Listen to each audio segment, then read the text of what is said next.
Bismillahirrahmanirrahim. Assalamualaikum warahmatullahi wabarakatuh. Perkenalkan, nama saya Luki Harisantoso, NPM 190108-2007, kelas B. Nah, di sini saya akan sedikit menjelaskan tentang materi ekspresi gen. Nah, ada yang tahu nggak ekspresi itu apa?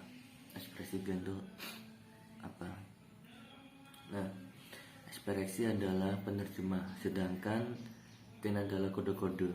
Nah, berarti itu ekspresi gen adalah penerjemah kode-kode genetik. Nah, lalu ekspresi gen ini terdapat dua tahap, yaitu proses transkripsi dan proses translasi. Nah, proses transkripsi itu merupakan pemindahan informasi genetik dan DNA ke RNA, sedangkan translasi yaitu memindah informasi genetik dari RNA ke protein. Nah, apa sih itu pengertian proses transkripsi? Nah, proses transkripsi adalah pembentukan RNA dan DNA dengan bantuan enzim dan RNA polimerase. Nah, lalu translasi adalah penerjemah urutan nukleotida mRNA dan menghasilkan unton atau menghasilkan amino. Nah, lalu transkripsi itu terjadi di inti sel atau nukleus. Nah, lalu translasi itu terjadi di ribosom. Lalu di dalam makhluk hidup itu terdapat sel. Nah, di dalam sel terdapat nukleus atau inti sel dan terdapat badan sel. Nah, di nukleus ini ada kromosom, di dalam kromosom terdapat DNA. Nah, lalu di dalam DNA itu terdapat gen. Nah, gen adalah kan kode-kode. Kode-kode gen itu ada adenin, guanin, sitosin, dan tinin. Itu tahap translasi. Nah, tahap translasi ini terjadi di ribosom. Nah, mRNA itu menjadi rangkaian asam amino suatu peptida atau protein. Nah, terjadi atas tahap interasiasi model replikasi DNA. Nah, yang pertama itu replikasi konservatif. Nah, replikasi konservatif adalah rantai polynukleotida induk tidak membuka, dan kedua rantai polynukleotida itu yang membentuk terdiri atas rantai polynukleotida yang baru. Lalu yang kedua itu replika deskriptif. Nah, adalah kedua rantai polynukleotida induk terputus dan berfungsi sebagai cetakan. Lalu yang ketiga itu replika semi konservatif. Nah, setiap molekul DNA pada satu untaian DNA parental dipertahankan untuk berpasangan dengan satu untaian dengan yang lain atau dengan satu untaian yang baru. Lalu kemampuan replikasi DNA itu terdapat dua cara. Nah, ada dua. Ada yang tahu nggak? Yang pertama itu kemampuan memperbanyak diri, yang kedua itu kemampuan DNA mensintesis molekul dan seperti RNA dan protein. Lalu apa sih enzim yang berperan dalam replika DNA? Itu yang pertama enzim hekase. Nah, ini enzim ini berfungsi menghidrolisis rantai gandopolynukleotida menjadi dua rantai tunggal mononukleotida. Lalu yang kedua itu enzim polimerase.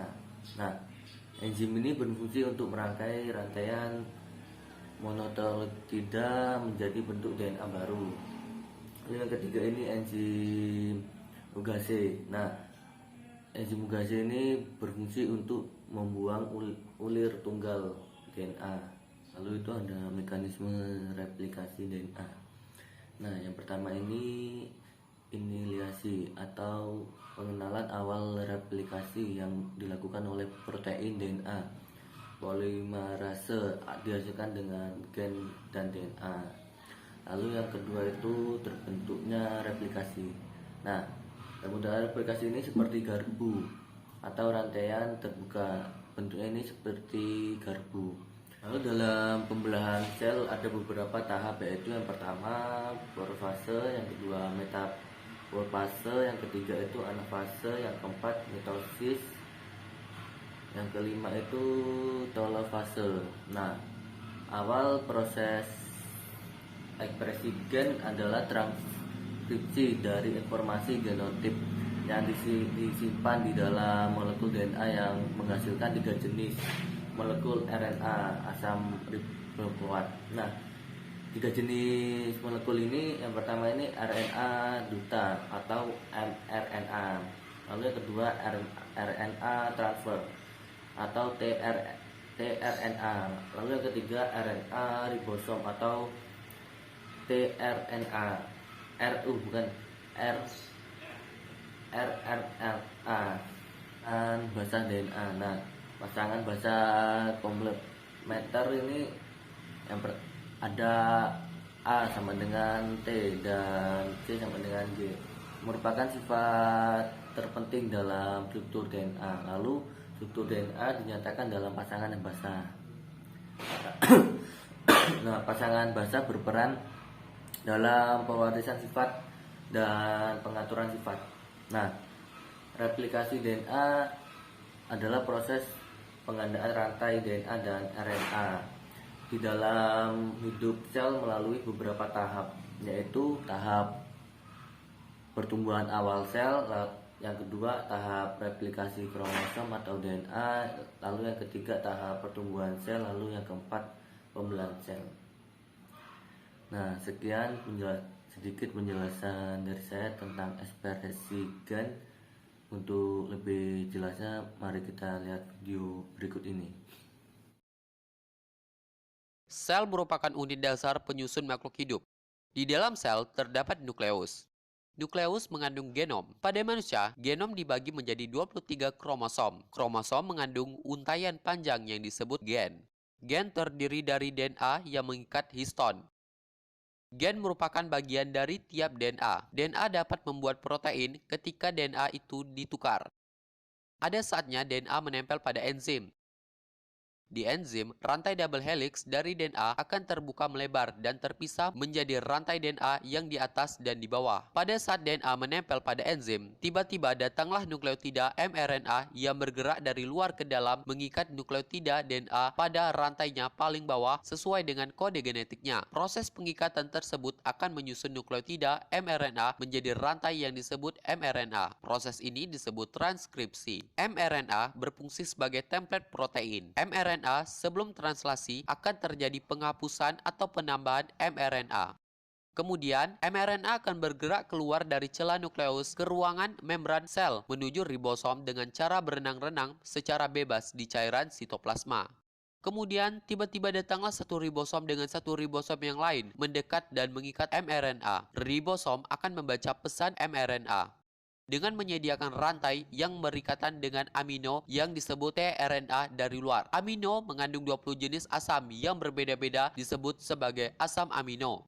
tRNA telah menyediakan 3 nukleotida sebagai antikodon.